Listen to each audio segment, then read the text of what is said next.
좋은 교회, 좋은 TV 김영기 목사입니다. 구약 성경에서 가장 핵심인 말씀은 어디라고 생각하시나요? 당연히 시내산에서 받은 십계명이 구약 성경의 가장 핵심적인 말씀이다 라고 생각할 수 있습니다. 시내산에서 받은 이 십계명의 말씀 이후에 나오는 대부분의 말씀들은 이 십계명 말씀의 해석이고 그리고 적용이라 할 수가 있습니다. 그렇다면 여러분은 신약 성경에서 가장 핵심의 말씀이 무엇이라고 생각하시나요? 종교개혁자들은 로마서 8장의 말씀을 신약 성경의 핵심이다 라고 말을 하는데요. 저는 이 십계명의 말씀을 완전하게 해석해 주신 예수님의 가르침, 바로 이 팔복의 말씀이 신약 성경의 핵심이라고 생각합니다. 그리고 신약 성경의 나머지 부분들의 대부분은 바로 이 팔복 말씀의 해석이고 또 제자들이 이 팔복 말씀을 어떻게 적용했는지에 대한 말씀이라고 생각을 합니다. 우리가 어제 살펴보았던 이 4장의 말씀에서 비로소 예수님께서 천국의 복음을 전파하셨는데요. 오늘 5장의 말씀에서 그렇다면 천국 복음이 무엇인지 예수님께서 어떻게 말씀하셨는지 우리가 살펴보도록 하겠습니다. 제5장 예수께서 무리를 보시고 산에 올라가 앉으시니 제자들이 나아온지라 입을 열어 가르쳐 이르시되 심령이 가난한 자는 복이 있나니 천국이 그들의 것이며 애통하는 자는 복이 있나니 그들이 위로를 받을 것이며 온유한 자는 복이 있나니 그들이 땅을 기업으로 받을 것이며 의에 줄이고 목마른 자는 복이 있나니 그들이 배부를 것이며 긍휼히 여기는 자는 복이 있나니 그들이 긍휼히 여김을 받을 것이며 마음이 청결한 자는 복이 있나니 그들이 하나님을 볼 것이며 화평하게 하는 자는 복이 있나니 그들이 하나님의 아들이라 일컬음을 받을 것이며 의를 위하여 박해를 받은 자는 복이 있나니 천국이 그들의 것임이라. 나로 말미암아 너희를 욕하고 박해하고 거짓으로 너희를 거슬러 모든 악한 말을 할 때에는 너희에게 복이 있나니 기뻐하고 즐거워하라. 하늘에서 너희의 상이 큼이라. 너희 전에 있던 선지자들도 이같이 박해하였느니라. 너희는 세상의 소금이니 소금이 만일 그 맛을 잃으면 무엇으로 짜게 하리요? 후에는 아무 쓸데없어 다만 밖에 버려져 사람에게 밟힐 뿐이니라. 너희는 세상의 빛이라. 산 위에 있는 동네가 숨겨지지 못할 것이요 사람이 등불을 켜서 말 아래 두지 아니하고 등경 위에 두나니 이러므로 집안 모든 사람에게 비치느니라. 이같이 너희 빛이 사람 앞에 비치게 하여 그들로 너희 착한 행실을 보고 하늘에 계신 너희 아버지께 영광을 돌리게 하라. 우리가 4장에서 살펴본 것처럼 예수님께서 여러 지역을 다니시고 회당에서 말씀을 가르치시기도 하셨고요. 병자들을 고치기도 하셨습니다. 그러니 당연히 수많은 무리들이 따를 수밖에 없었을 것 같은데요. 따르는 무리들에게 예수님께서 많은 말씀을 전해주셨습니다. 마태는 그 예수님이 전하셨던 천국 복음의 핵심을 바로 5장에 기록하고 있습니다. 팔복 말씀의 시작은 심령이 가난한 자는 복이 있나니 천국이 그들의 것이며 라고 말씀하고 있습니다. 심령이 가난한 자는 복이 있나니 우리말로 바꾸니까 우리는 심령이 가난해져야 한다라는 새로운 율법으로 들리기도 하네요. 하지만 이 말씀을 원어의 느낌을 좀 살려서 해석을 해보자면 심령이 가난한 자가 얼마나 복된가라는 감탄의 말씀으로 시작을 합니다. 그러니까 이것이 새로운 율법으로 다가오는 것이 아니라 가난한 심령을 가지고 있는 사람이 참 복된 사람이다라는 설명으로 느껴지게 되는 것이죠. 심령이 가난한 사람은 어떠한 사람일까요? 이 심령이 가난하다라는 것은 영적인 궁핍함을 말합니다. 마치 가난한 사람이 매일매일 구걸하지 않고서는 살아갈 수 없는 것처럼 심령이 가난한 사람은 하나님을 갈급해하는 그러한 마음을 가진 사람이 바로 심령이 가난한 사람이죠. 거지 나사로는 부자 집 앞에서 매일매일 먹을 것을 갈망했을 것입니다. 이처럼 심령이 가난한 사람은 하나님께 매일매일 하나님의 은혜를 갈망하며 살아가는 사람을 말하는 것이죠. 바로 세상에 의존적인 사람이 아니라 하나님을 절대적으로 의존하며 살아가는 사람을 말하는 것입니다. 그래서 이 사람은 이렇게 고백하는 것이죠. 하나님만 계시면 됩니다. 제 인생에 하나님만 계시면 됩니다. 이렇게 고백하는 사람이 바로 심령이 가난한 사람입니다. 그래서 마음에 하나님이 느껴지지 않으면 살 수가 없는 것이죠. 영적인 궁핍함에 견딜 수가 없는 것입니다. 그러나 내 마음에 하나님이 계시면 그것으로 매일매일 만족하며 살아갈 수 있는 사람, 바로 이 사람이 심령이 가난한 사람이죠. 이렇게 하나님만 계시면 됩니다 라고 말하는 사람에게 어떠한 상급이 주어집니까? 바로 천국이 그들의 것이며, 이 말씀처럼 이 사람에게 천국이 주어집니다. 지금 이 말씀을 주시는 분은 바로 예수님이십니다. 예수님이 누구십니까? 하나님 나라를 통치하시는 왕이시죠. 바로 하나님 나라의 임금이신 예수님께서 이 땅에 오셨기 때문에 이미 천국이 시작된 것입니다. 그리고 예수님께서 통치하기 시작하셨고 그의 통치하시는 법을 따르는 자들은 바로 천국의 백성인 것이죠. 그러므로 우리가 이 땅에 살아간다 할지라도 예수님의 통치를 받으며 살아간다면 우리는 바로 천국 백성의 삶을 이미 살고 있는 것입니다. 4절 말씀은 애통하는 자는 복이 있나니 그들이 위로를 받을 것이며 라고 말씀하시네요. 무엇에 대한 애통일까요? 바로 나의 죄에 대한 애통이고 이 세상의 죄에 대한 애통이고 이웃의 죄에 대한 애통입니다. 나를 불쌍히 여길 줄 아는 사람, 또 세상을 불쌍히 여길 줄 아는 사람, 그리고 이웃의 영혼을 불쌍히 여길 줄 아는 사람은 하나님께서 그 영혼을 위로하실 것이다 라고 말씀하시네요. 그러므로 우리가 거해야 될 곳은 어디입니까? 잔치집이 아니라 애통하는 곳입니다. 애통하는 자들과 함께 할 때에 우리 하나님께서는 우리를 위로해 주실 줄로 믿습니다. 5절 말씀에는 온유한 자가 복이 있다 라고 말씀하십니다. 온유한 자는 누구일까요? 좀 반대로 생각해 보면 쉬울 것 같아요. 좀 만나면 불편한 사람 있잖아요. 쉽게 분노하는 사람, 화를 쉽게 내는 사람, 이 사람은 참 만나면 불편한 것 같아요. 그런데 반대로 만나면 편안한, 이 온유한, 좀 잘못을 했어도 관용을 베풀 수 있는 그러한 사람에겐 하나님께서 땅을 기업으로 받을 것이다 라고 약속하십니다. 이스라엘 백성들에게 땅 하면 바로 약속의 땅 가나안이 생각날 것입니다. 지금 이 말씀을 듣고 있는 이스라엘 백성들이 이미 약속의 땅에 살고 있지만 그 땅은 궁극적인 약속의 땅이 아니죠. 장차 이 말 하나님 나라를 상속받는다라는 것을 말씀하시는 것입니다.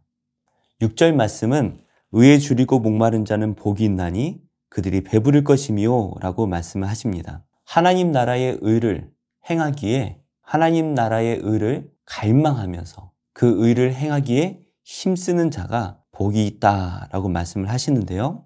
세상의 것들은 채우면 채울수록 배가 고픈 것이 현실입니다.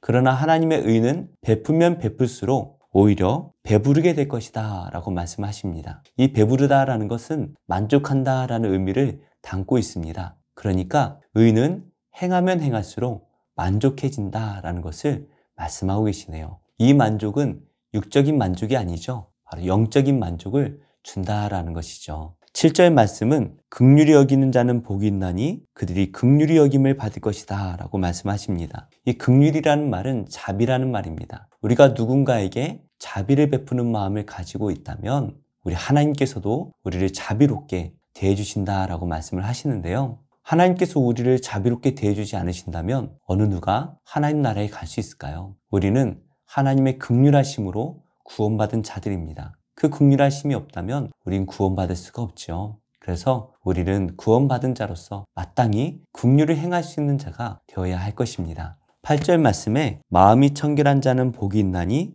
그들이 하나님을 볼 것이며 라고 말씀을 하십니다. 청결하다는 말은 순수하다라는 말과 비슷합니다. 어린아이와 같이 어떠한 것을 말할 때에 순수하게 받아들이고 순수하게 따를 수 있는 그러한 자가 바로 복된 자다라고 말씀을 하시는데요. 이 사람에게 주어지는 복이 무엇입니까? 하나님을 본다라고 말씀을 하시네요. 바리새인과 서기관들 그리고 사두개인들은 하나님이신 예수님을 보고 있음에도 불구하고 하나님을 보지 못한 것입니다. 그러나 어린아이와 같이 순수한 마음으로 예수님을 만난다면 우리는 그 예수님이 하나님의 아들이심을 볼 수밖에 없죠. 수많은 병자들이 고침을 받는 것을 눈으로 보면서도 그분이 하나님의 아들이심을 보지 못한 사람이 있는가 하면 순수한 마음으로 이분이 정말 하나님의 아들이시구나 라는 것을 볼 수 있는 것입니다. 9절 말씀은 화평하게 하는 자는 복이 있나니 그들이 하나님의 아들이라 일컬음을 받을 것이며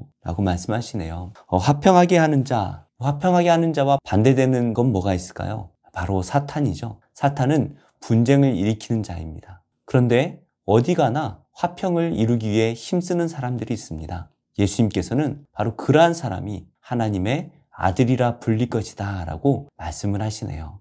팔복의 마지막 복인 10절의 말씀입니다. 의를 위하여 박해를 받는 자는 복이 있나니 천국이 그들의 것임이라. 12절의 말씀에도 나오지만 의를 위하여 박해를 받은 선지자들이 있었고요. 또 많은 순교자들이 있었습니다. 사실 박해를 받는 것 좋아하는 사람 아무도 없죠.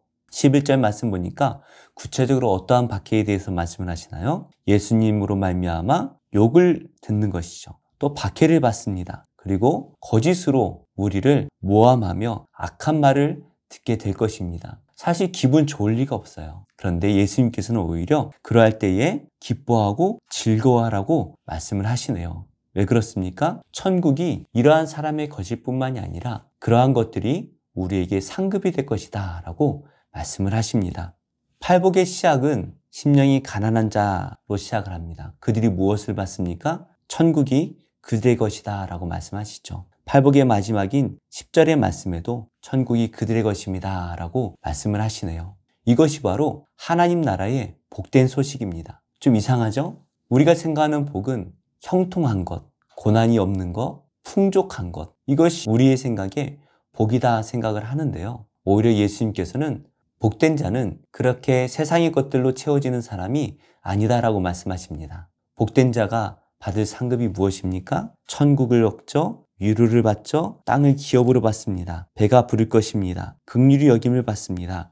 하나님을 볼 것입니다. 하나님의 아들이라 일컬음을 받을 것입니다. 이 땅에서 받는 축복이 아니라 바로 하나님 나라에서 받을 상급에 대해서 말씀을 하시네요. 그러니 세상의 사람은 세상의 상급을 받기 위해 노력을 하지만 천국 백성은 하늘에서 받을 상급을 받기 위해 살아간다라는 것을 우리가 알 수 있습니다. 근데 어떤 분들이 이렇게 말씀하세요. 도대체 이 팔복 말씀처럼 살아갈 수 있는 사람이 있습니까? 왜 없습니까? 우리가 12절 말씀처럼 수많은 선지자들이 그렇게 살아냈습니다. 그리고 수많은 예수님의 제자들이 그렇게 살아냈습니다. 우리 또한 그렇게 살 수 있습니다. 안 된다라고 결론 맺지 마시고 그러한 자가 되어야 되는 것이죠. 그런데 이것이 우리에게 새로운 율법이 된다면 우리가 감당할 수 없는 율법입니다. 이 말씀은 우리에게 율법이 아니라 우리가 예수님을 만나 거듭난다면 마땅히 이렇게 살아야 된다라는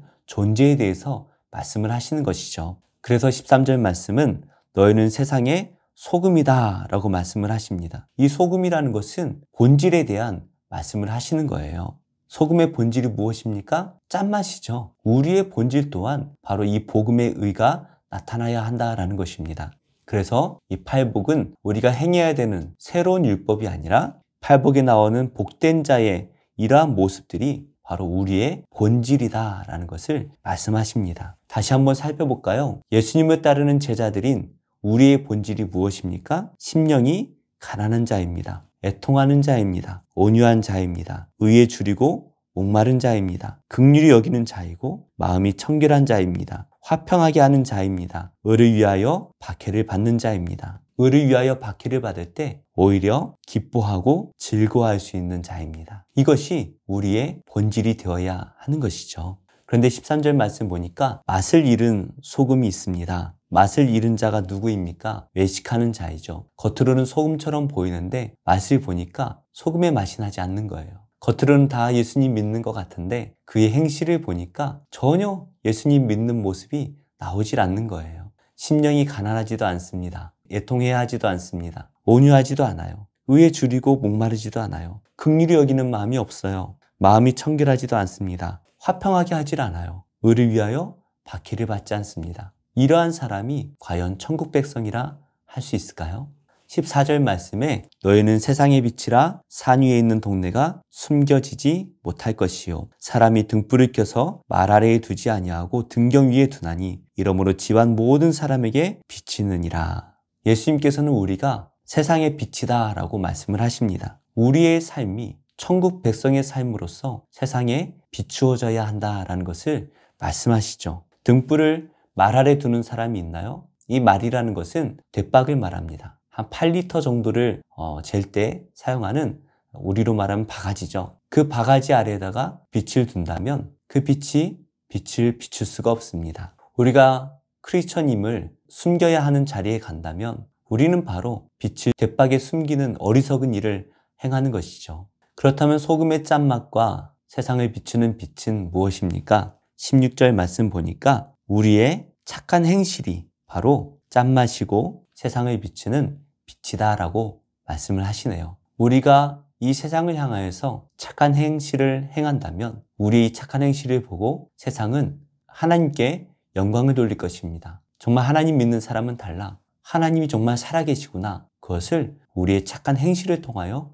보여줄 수가 있다는 것이죠. 실제로 사도행전 2장 47절의 말씀을 보시면 예수님을 믿기로 작정한 사람들이 착한 행실로 세상에 빛이 될 때에 믿지 않는 많은 사람들이 하나님께 영광을 돌리는 그러한 모습을 보게 됩니다. 요한계시록 말씀에서는 이 착한 행실, 옳은 행실이 바로 천국에서 우리가 입을 옷이다라고 말씀을 하십니다. 질문 드리겠습니다. 우리의 착한 행실로 세상 사람들이 하나님께 영광을 돌리는 그러한 경험이 있으신가요? 결론의 말씀을 맺겠습니다. 오늘 우리가 읽어보았던 이 팔복의 말씀과 십계명의 말씀 중 어느 것이 더 무겁게 느껴지나요? 10가지 계명을 적어놓고 그것들을 하나씩 지키는 건 우리가 어쩌면 할 수 있을지도 모르겠습니다. 그런데 팔복의 말씀에 나오는 이러한 마음을 우리가 소유하는 것 참 쉬운 일이 아니죠. 만약 이 팔복의 말씀이 우리에게 또 다른 율법으로 주어진다면 우리는 절대로 감당할 수가 없을 것입니다. 십계명도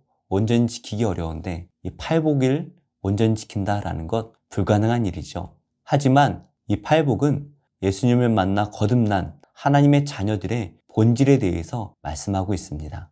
이 땅에 왕으로 오신 우리 예수님, 그 예수님의 통치하심을 받는 예수님의 제자가 되어 하나님 나라의 백성이 된다면 마땅히 팔복의 본질을 소유한 하나님의 자녀가 되어야 할 것입니다. 그 사람이 이미 천국을 소유한 사람이 될 것입니다. 오늘 하루도 우리에게 주어집니다. 이 어두운 세상에 우리가 어떻게 세상의 빛으로 세상을 비출 수 있을지 한번 깊이 생각해 보기 원합니다. 오늘 하루의 일정을 생각하시면서 우리가 만날 사람들을 한 명 한 명 생각해 보시면서 어떻게 그들에게 하나님의 빛을 비출 수 있을지 깊이 생각하면서 기도하시며 하루를 승리하시는 우리 성도님들이 되시기를 예수님의 이름으로 축복합니다. 정말 오랜만에 듣는 찬양인 것 같아요. 제가 고등학교 때니까 한 25년 전에 제가 많이 들었던 찬양인 것 같은데요. 요즘에는 잘 불려지지 않는 찬양인 것 같습니다. 오랜만에 이 찬양 들으며 하루 은혜 받으시기를 바랍니다. 좋은 교회, 좋은 TV, 김영희 목사입니다.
아름답던